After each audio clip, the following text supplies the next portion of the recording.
Padayon ang kampanya sa Traffic Enforcement Unit Gensan sa pagpahinumdum sa mga motorista ug driver nga hugot nga sundo ng mga balaod trapiko aron malikayan ang mga aksidente sa kadalanan. Kini ang gihimo sa TIU tungod sa padayon nga pagtaas sa mga record sa mga vehicular accident nga natala sa nagkadaiyang bahin sa dakbayan. Tungod niini gipakusgan sa Traffic Enforcement ang ilang pagpahimagno o pagpatuman sa mga lagda ilabi na sa mga motorista nga mamahimong mula pa sa speed limit o guban pa mga traffic regulations. Sumala pa kang Police Captain Lamberto Rabino, ang Deputy Chief sa TIU Gensan, ang overspeeding nagpabiling usa sa mga nagunang hinungdan sa mga vehicular accident. Nga ilang natala, lakip sa kanunay nga nalambigit sa mga aksidente ang mga four-wheel vehicles o mga motorsiklo. And then mostly sa reason sa kanang mga insidente nga ato natala is due to overspeeding.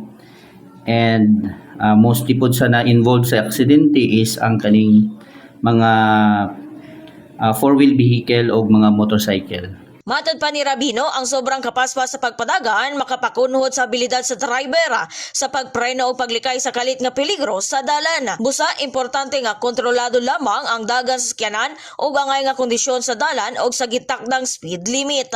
Gipahinumdum na sab sa TIU ang mga driver nga likayan ang pagpadagan nga makuyaw. Kanunay nga magsulub og seatbelt ang mga magsakay sa mga sakyanan o gamiton ang hustong protective gear ilabi na ang helmet alang sa mga nagmotor. Gidasig sa TIU Gensan ang tanang motorista nga mamahimong responsable sa paggamit sa dalan o dili lamang magulat nga masita o matikitan sa mga enforcer. Ang pagsunod sa traffic rules sumala sa TIU usa ka importante nga lakang aron mapanalipdan dili lamang ang mga driver kundi apil usab ang mga pasahero, pedestrian o guban pang mga road users. Padayon usab ang pagmonitor sa TIU sa mga lugar diin kanunay mahitabo ang mga paglapas sa traffic rules o mga vehicular accident aron mapalambo pa ang pagpatuman sa mga balaod trapiko sa dakbayan. Ug mao kanang report gikan sa patrol kini si Bombo Irish Lusurata, and this is Bombo Radio Philippines, the #1 radio network in the country. Your trusted source of news and information, Basta Radio, Bombo.